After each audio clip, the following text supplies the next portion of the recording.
Hey, Jen, we need to sell our home. Do you know a great agent? I do. We just sold with a local Redfin agent. It was awesome. And we paid a 1% listing fee because we bought our new home with Redfin, too. Wow, 1%. Are Redfin agents full service? Totally. Our Redfin agent did it all, and we sold for thousands more than the home next door. I'll check out Redfin today. 1% listing fee when purchasing with Redfin, subject to minimums, terms, and conditions. Does not include buyer's agent commission. Learn more at redfin.com or call 844-759-7732.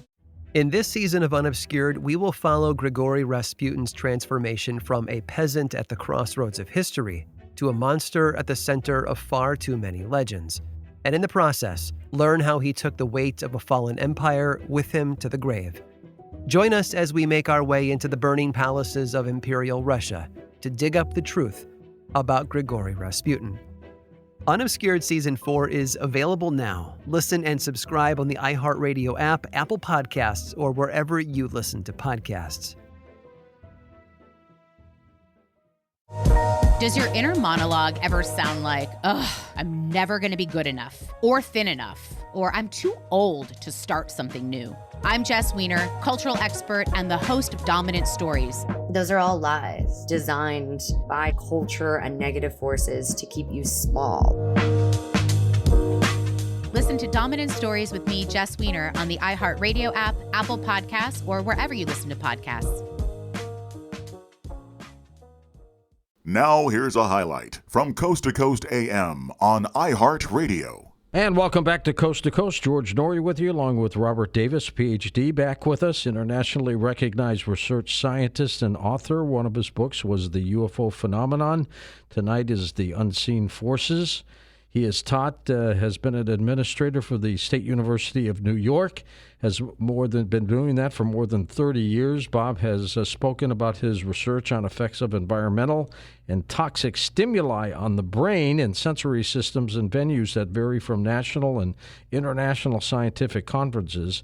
He has also written a number of other books, including, as I mentioned, The UFO Phenomenon, Should I Believe?, Life After Death, an analysis of the evidence, in his recent book, Unseen Forces, The Integration of Science, Reality, and You, serves as the basis for a documentary called The Consciousness Connection. And he is now collaborating on and with co-producer David Beatty of Dreamtime Entertainment. Robert, you're keeping busy these days. Too busy in retirement, George. It's a pleasure to speak with you again. How are you? Yeah, I'm doing great. Hope all is well with you, your family, and COVID has not interrupted your life at all. It's affected everybody, unfortunately, but we're moving on, and thank you for doing what you do. Thank you. Let's talk about this latest work, Unseen Forces, where we talk about consciousness, which is an incredible subject all by itself. What is consciousness, in your opinion, Robert? Well, nobody knows, and those who believe they have an answer are probably quite egoic, because we're talking about consciousness that exists everywhere. It's a fabric of our universe. It's the subjective experience of the inner self. But what scientists are telling us is that consciousness exists at every level. But what it is, we don't know. But we see it at the subatomic level, where the observation of subatomic particles can alter its ability to behave as a particle or a wave. We see it on the human-to-human level in the form of ESP, near-death experiences, out-of-body experiences. We see it with healing with intent, psychokinesis, human-to-machine or physical system interaction. We see it even on the global scale, the macroscopic level, with the Global Consciousness Project conducted in Princeton University, and at the cosmological level, mathematically derived, theoretical nature. And many people are ascribing to a virtual reality concept of consciousness. The point is, it's not integrated. Although we do see it, it's subtle, it's real and valid, but people don't look at the research evidence. In order to do so, you have to dig into the scientific literature and also talk to those who experience these alterations of consciousness, which come in many different forms, but they're life-altering. From that moment forward, their personal and philosophical values, perspectives are changed, generally for the better, because these individuals are sensing an aspect of consciousness or reality that's different than this one. And they're curious. The point is, we see evidence in science, we see evidence on the human level, where people are experiencing such profound, life-altering events that are not explainable. The medical scientific community cannot rationalize it using Newtonian principles. That's the paradigm we're operating under. So we can't blame our current paradigm. It's not designed to analyze consciousness. We don't have the firm understanding, the clear scientific explanation, definition of truly what that is. But we do see something that does exist, that people experience, and it is real. And that's what the documentary, in part, is based on. Yeah, and all those three statements you just said are very accurate. Do we know at all if it's connected to the physical brain, or is it something that exists somewhere out there in the ether that's not part of the physicality? Well, that's the critical question. Is consciousness, does it arise from the brain, or is it external to the brain? Or does the brain integrate information from some form of energy that exists externally in the space, in the universe, to which we certainly are connected? But we also have to look at the brain as well. What is it about the brain that causes these kinds of experiences and alterations of perception? We don't fully understand that. But there are many people who are looking at aspects of brain function, analyzing certain quantum processes even that exist at the cellular level, trying to correlate that type of energy, or quantum process, let's say, with other kinds of quantum theoretical processes that do exist externally, theoretical in nature, of course. We're talking about things like the quantum hologram theory, things that are conceptual, things that are on the leading edge of a paradigm shift, because quantum mechanics, it seems, as well as understanding the brain itself, are leading us to a better understanding of the nature of reality.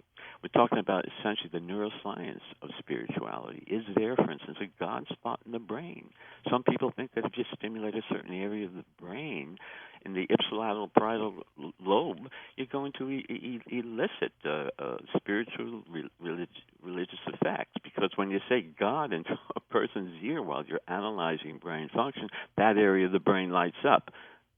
Now, does that mean we're programmed to believe in a supreme being? Is it that an innate function? Is that a kind of a form of consciousness?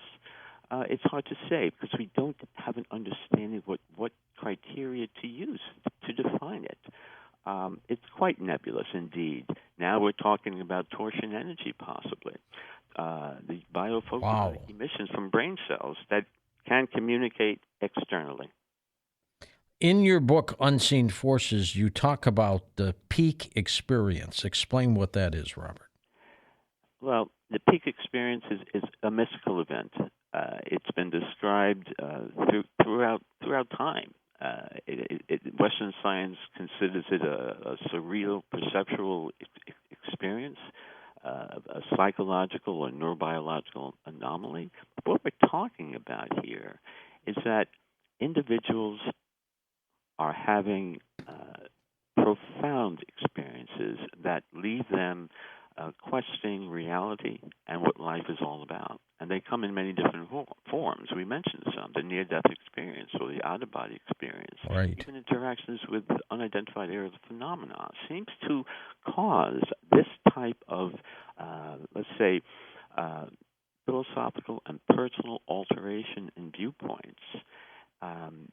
They question reality after they sense that they have experienced an alternate reality through something like a near-death experience, an out-of-body experience, among other transpersonal events that we consider mystical in nature, that have been described in religious texts and folklore. But these individuals have fierce contention They believe that there is a distinction between the mind and the body, or the self and reality, and it becomes, shall we call it, a spiritually transformative experience. And in fact, if you look at the data, there's about 200,000 people in the United States alone who have a near-death experience. And about up to 30 to 50%, it varies widely, say they have had a type of peak experience called a religious awakening, mystical experience, for lack of a better term. We don't know what term to use. The point is, the psychological community, the medical community need to understand that people are having these transformative effects. They're sane individuals. Is it from the brain, however, or is it something else? We can't explain it. And thus, we often label it as an abnormality and control the symptoms. And these individuals, they are altered. They have an interest in spirituality and psychic phenomena. They feel more love and compassion towards others. There's a greater awareness, it seems, of reality that comes about when there's ego dissolution triggered by a peak experience, a phenomenal experience. When you start talking about it to people, many people will start, once they get to know you, share these personal experiences. It's remarkable how many people have it. But here's an example. It's a recent experiment that was just done at Johns Hopkins Medical Center, presented in a leading journal. 80% of 2,500 users of a psychoactive drug, I think it was psilocybin, in this experiment said that their fundamental perception of reality had changed. And about half of the people who were atheists before they took the psilocybin or the DMT, they now believe in a supreme being. Wow, that's huge. I can't believe that either, but it's in the literature. People should know that. Among many other types of results similar to that, where the individual seemed to have an ontological shock or a profound realization, call that a peak experience.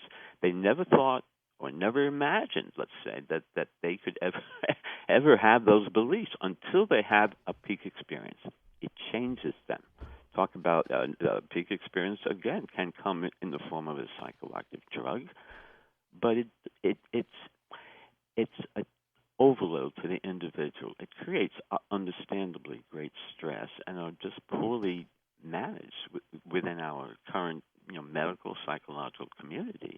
It's poorly understood, but it does give us a hint about the possible nature of true reality. And that's the point. That's the documentary with David Beatty, my collaborator and co-producer. And this may be the only documentary based on consciousness that I've ever heard of, Robert.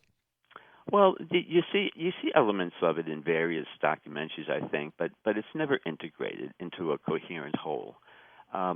And that's the point. I love playing chess, and I see pieces out there that if moved in a proper way, strategically integrated, we have a compelling story in this documentary.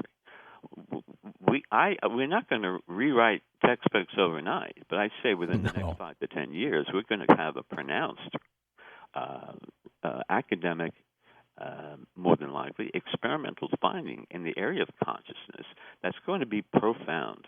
And we will have leading experts and scientists in our documentary that are going to talk about it. Jeffrey Long, the near-death physician from who founded the Near-Death Experience Research Foundation, Eben Alexander, everyone knows him, wrote the book Proof of Heaven, and neurosurgeon, who now lectures on his near-death experience and love. Love and compassion is what it's all about. He said vertical perceptions. And that's the other thing associated with this, George. You can't prove that people are indeed experiencing an alternate reality, although they are convinced they are. And with fierce determination, they seek an answer to which none exists, but they believe it. So where do we go for the hard objective evidence? None exists. We don't have the answer, I don't think. But the best evidence, I think, George, is what Eben Alexander went through and other people as well, and that's called the vertical perceptions. When they have a near-death experience, they come back from that experience with information that they could not have obtained otherwise. And they're changed. Exactly. As people, it's a they're peak changed. experience. It changed in a manner similar to the other types of peak experiences. It could be that DMT or psilocybin. It could be an interaction with the UAP, or what people contend is other beings associated with the UAP, which is more than likely non-physical, but it is physical indeed. It's a combination.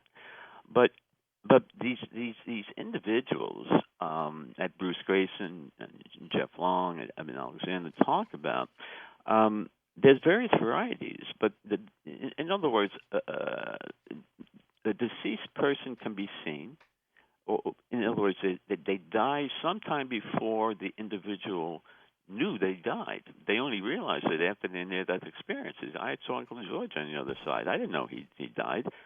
Well, nobody told you. He just died, or Exactly. They come back with information. Eben Alexander talks about the story. He met a woman who claimed that she was his sister who had died before he was born.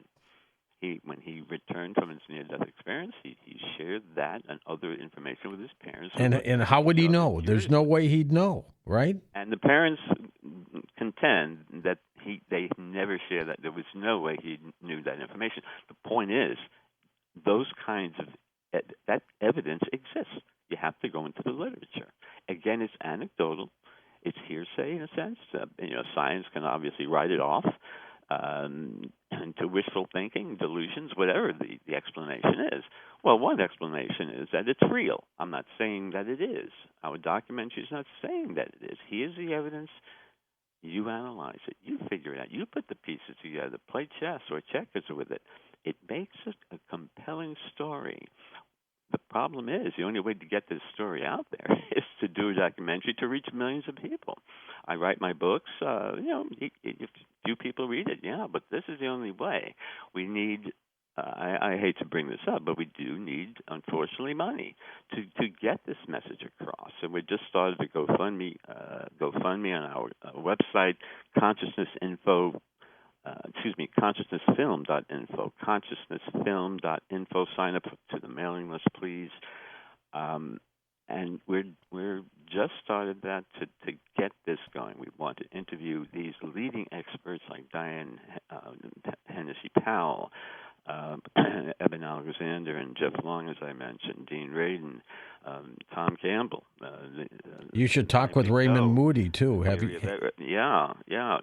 We're getting the leading experts, but also the experiences. Those who have realized this alternate reality. Look, who knows better than them? We have to, however, tie their experiences, which is extraordinarily similar across many different types of peak experiences. Tie that subjective experience with the physical, objective evidence. And if you look at it carefully, wake up. Wake up, people. So you tie consciousness in with the near-death experience. Well, indeed, but you can't say for sure. However, what that consciousness is, but there is some aspect of an inner knowingness, a self that does seem to be beyond the physical, and we people who have this near-death experience are indeed changed. They become more humane. After a period of transition, anxiety, fear, what the heck just happened to me? How can you go about your daily activity after an event like that without questioning it seriously? And they do, and unfortunately, the incidence of divorce increases dramatically after a spouse has a near-death experience.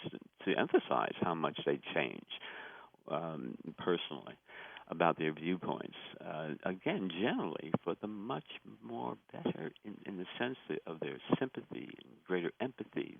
They also change their jobs. They become more social engaged activists to help humanity. And maybe everybody should have a peak experience, but controlled. We don't need a hammer over the head. Where life is changed in 2 minutes after a near-death experience or an interaction with something that they can't explain. Listen to more Coast to Coast AM every weeknight at 1 a.m. Eastern and go to coasttocoastam.com for more.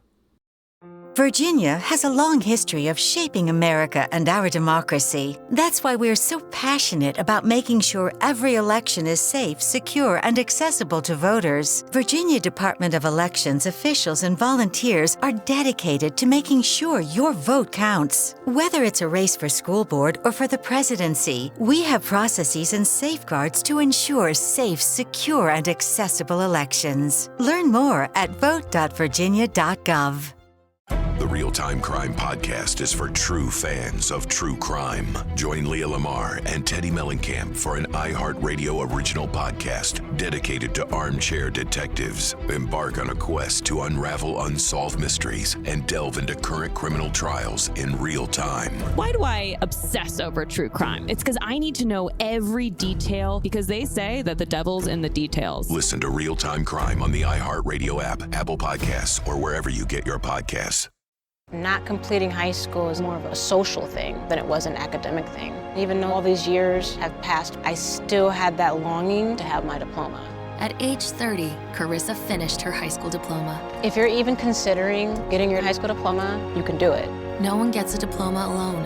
If you're thinking of finishing your high school diploma, you have help. Find free adult education classes near you at finishyourdiploma.org. That's finishyourdiploma.org. Brought to you by the Dollar General Literacy Foundation and the Ad Council.